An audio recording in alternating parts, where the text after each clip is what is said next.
രാമചന്ദ്രാഭിഷേകം ശ്രീരാമചന്ദ്രാഭിഷേകം സീതയാ സഹിത രാമചന്ദ്ര രഘുവീരരാജ്യാഭിഷേകം ശ്രീനീലകണ്ഠാഭിഷേകം ആഞ്ജനേയ പരിസേവ്യൻ ധീരഭരതാഭിപൂജ്യൻ വീരലക്ഷ്മണ കുമാര ശത്രുഘ്ന സോദരാർച്ചിത പദാബ്ജൻ ശ്രീനീലകണ്ഠ ഹൃദയേശൻ രാമചന്ദ്രാഭിഷേകം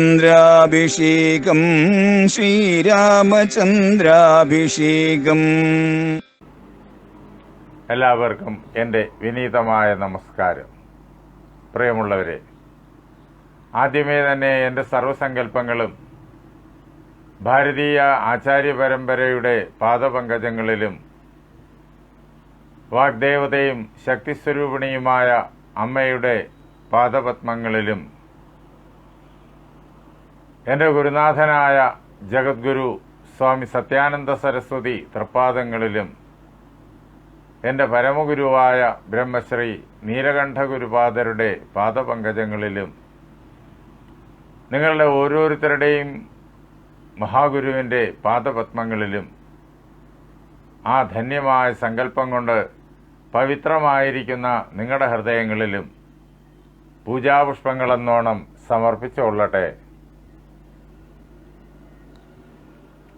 ശ്രീരാമചന്ദ്ര മഹാപ്രഭുവിൻ്റെ പവിത്രമായ ജീവിതകഥ നമ്മുടെ പാരായണ സമ്പ്രദായത്തിൽ യുദ്ധകാണ്ഡത്തിൽ എത്തിക്കഴിഞ്ഞിരിക്കുന്നു. യുദ്ധകാണ്ഡത്തിലൂടെ നാം മുന്നേറുകയാണ്.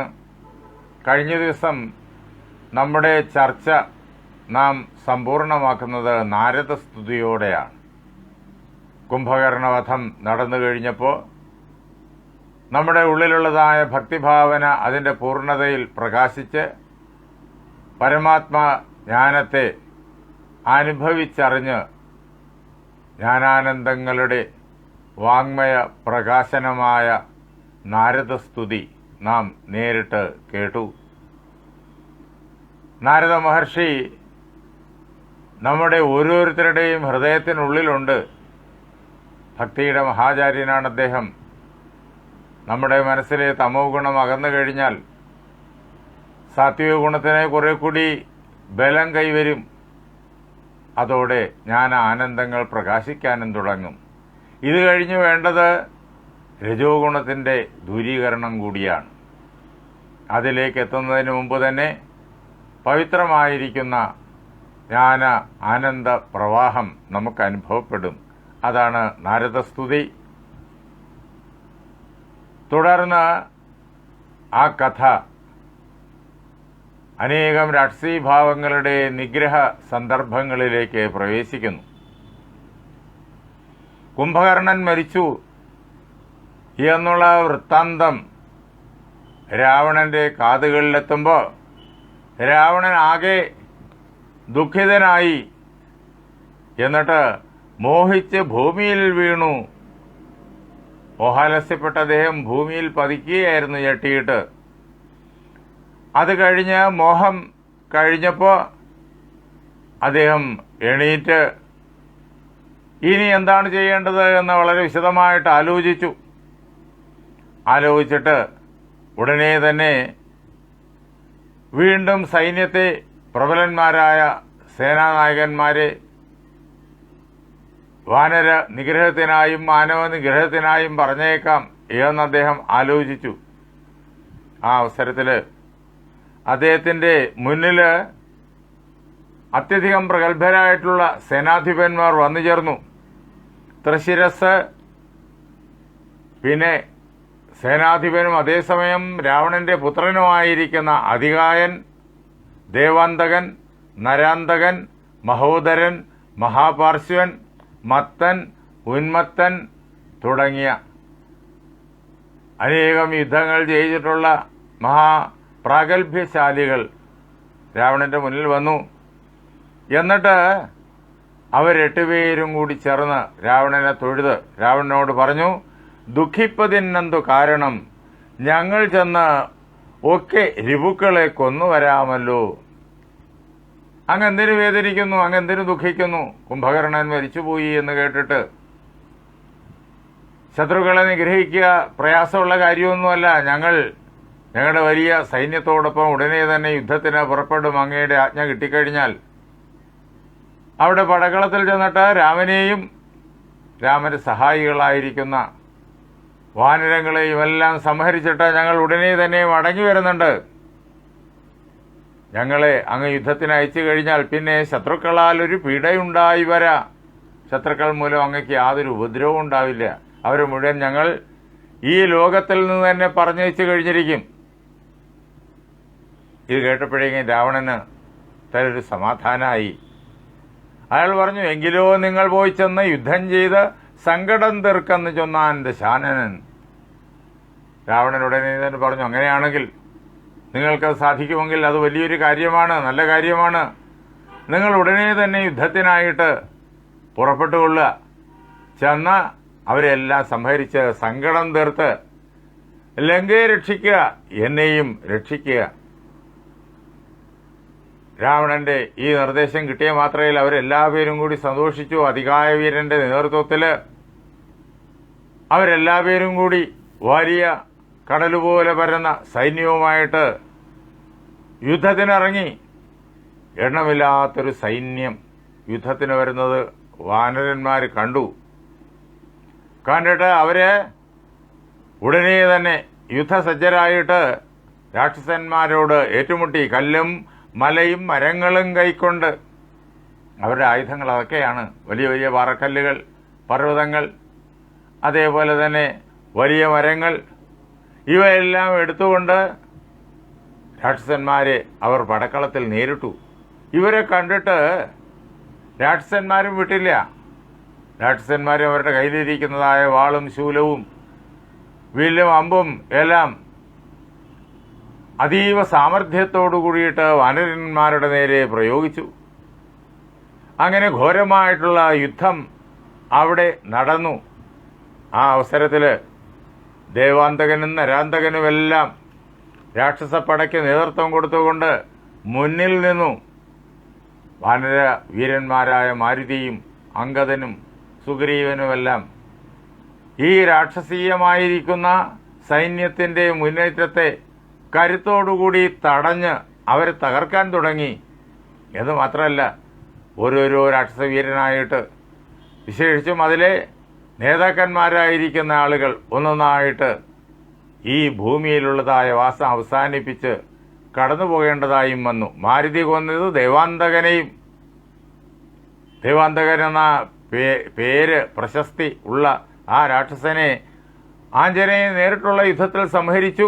വീരനാം നീലൻ മഹോദരനെ നീലൻ കൊന്നു.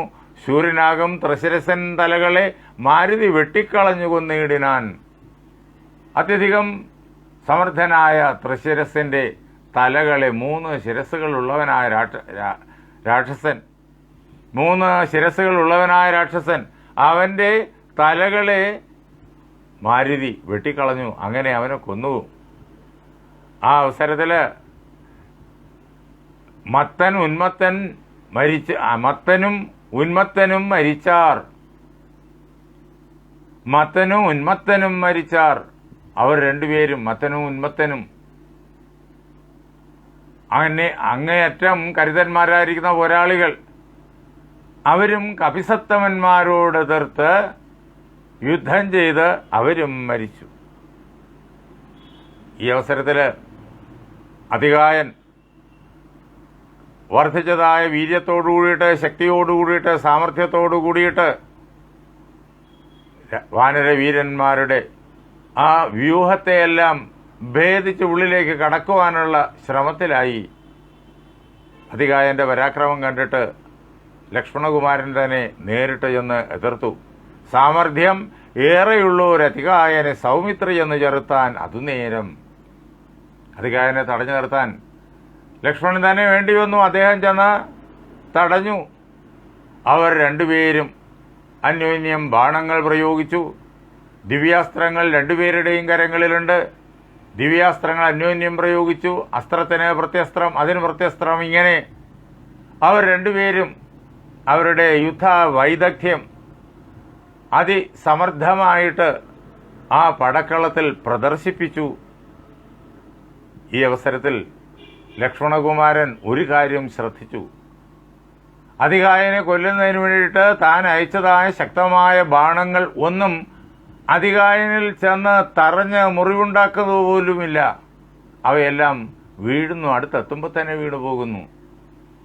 എന്തേ ഇതിന് കാരണമെന്ന് ലക്ഷ്മണന് മനസ്സിലായില്ല. അപ്പോഴേക്കും മാരുതദേവനും മാനുഷ്യനായി വന്ന് സാരനാം സൗമിത്രിയോട് ചൊല്ലിയിടിനാൻ. മാരുതദേവൻ ഈ അതികായന്റെ സംരക്ഷണത്തിന്റെ രഹസ്യം അറിയുന്ന ആ ഭഗവാൻ, അദ്ദേഹം ഒരു മനുഷ്യന് രൂപം ധരിച്ചിട്ട് ആ പടക്കളത്തിൽ വന്നു. എന്നിട്ട് ലക്ഷ്മണകുമാരനോട് പറഞ്ഞു, ഈ അതികായന് പണ്ട് ബ്രഹ്മാവ് ഒരു കഞ്ചുകം കൊടുത്തിട്ടുണ്ട്. അതും ധരിച്ചാണ് അവൻ പടക്കളത്തിലേക്ക് വന്നിരിക്കുന്നത്. ആ കഞ്ചുകം സാധാരണ ആർക്കും കണ്ണുകൊണ്ട് കാണാൻ പറ്റൂല. പക്ഷേ അത് അവനെപ്പോഴും സംരക്ഷണമായിട്ട് ഇങ്ങനെ നിൽക്കുന്നു. അതുള്ളത് കൊണ്ടാണ് അവനെ സംഹരിക്കുന്നതിന് വേണ്ടിയിട്ട് ലക്ഷ്മണകുമാരൻ പ്രയോഗിച്ച അമ്പുകളൊക്കെ ഫലപ്രാപ്തിയിലെത്താതെ അത് പൊഴിഞ്ഞുപോയത്. അതുകൊണ്ട് ഇനി അവനെ കൊല്ലാൻ ഒന്നേ ഉള്ളൂ മാർഗം. ഈ കഞ്ചുകത്തെയും ഭേദിച്ച് അപ്പുറത്തേക്ക് കടന്നു ചെന്ന് അവൻ്റെ ജീവൻ അപഹരിക്കുന്നതായ അസ്ത്രം, ബ്രഹ്മാസ്ത്രം. ആ ബ്രഹ്മാസ്ത്രം അങ്ങ് പ്രയോഗിക്കുക. ബ്രഹ്മാസ്ത്രമേത് ഇവൻ തന്നെ വധിക്ക നീ. അത് മാത്രമാണ് ഇവനുള്ളതായ മരുന്ന്. ഇത് മനസ്സിലാക്കിയ ഉടൻ തന്നെ ലക്ഷ്മണകുമാരൻ ബ്രഹ്മാസ്ത്രം തൊടുത്തു. തൻ്റെ വില്ലിൽ മന്ത്രം ജപിച്ചു. തൻ്റെ ജ്യേഷ്ഠൻ്റെ പാദങ്ങളെ തൻ്റെ ഹൃദയത്തിൽ സങ്കല്പിച്ചു. എന്നിട്ട് ആ അമ്പിനെ പ്രയോഗിച്ചു. പുഷ്കര സംഭവ ബാണം പ്രയോഗിച്ചു. തൽക്ഷണേ കണ്ഠം മുറിച്ചാനതു നേരം. ബ്രഹ്മാസ്ത്രം പ്രയോഗിച്ചിട്ട് അതികായന്റെ, രാവണപുത്രനാണ്, ഇന്ദ്രജിത്തിന്റെ അനുജനാണ്, ആ അതികായന്റെ കണ്ഠം മുറിച്ചെറിഞ്ഞു. ഭൂമോപതിച്ചൊരു അതികായ മസ്തകം ആമോദം ഉൾക്കൊണ്ടെടുത്ത് കവികുലം രാമാന്തികയെ വച്ച് കൈതൊഴുതിയിടിനാർ. ആ അതികായന്റെ തല ഭൂമിയിൽ വീണു. വാനരങ്ങള് ലക്ഷ്മണകുമാരന്റെ യുദ്ധവിജയത്തിന്റെ ചിഹ്നമായിട്ട് അത് എടുത്തുകൊണ്ടുവന്ന് ഉത്സാഹത്തോടുകൂടി ഉത്സവഘോഷങ്ങളോടുകൂടി രാമന്റെ മുന്നിൽ കൊണ്ടുവച്ച് രാമനെ വന്ദിച്ചു. ഈ വൃത്താന്തം ലങ്കയിൽ അറിഞ്ഞു. ഉടനെ തന്നെ ചാരന്മാര് രാവണനെ അറിയിച്ചു. ആരൊക്കെയാണോ യുദ്ധത്തിന് പോയ ദേവാന്തകൻ, നരാന്തകൻ തുടങ്ങിയവരെല്ലാം അവരെല്ലാം യുദ്ധത്തിൽ കൊല്ലപ്പെട്ടു എന്ന് മാത്രമല്ല, അവസാനം അവർ പറഞ്ഞു, അവർക്ക് പറയാൻ ധൈര്യം പോരാ, എങ്കിലും പറയാതിരിക്കാൻ നിവർത്തിയില്ല. രാവണപുത്രനായിരിക്കുന്ന അതികായനും അനേകം യുദ്ധങ്ങൾ ദേവലോകത്തിൽ ജയിച്ചിട്ടുള്ളയാളാണ് അയാളും ഈ യുദ്ധത്തിൽ ലക്ഷ്മണന്റെ കരം കൊണ്ട് കൊല്ലപ്പെട്ടു എന്നറിയിച്ചു.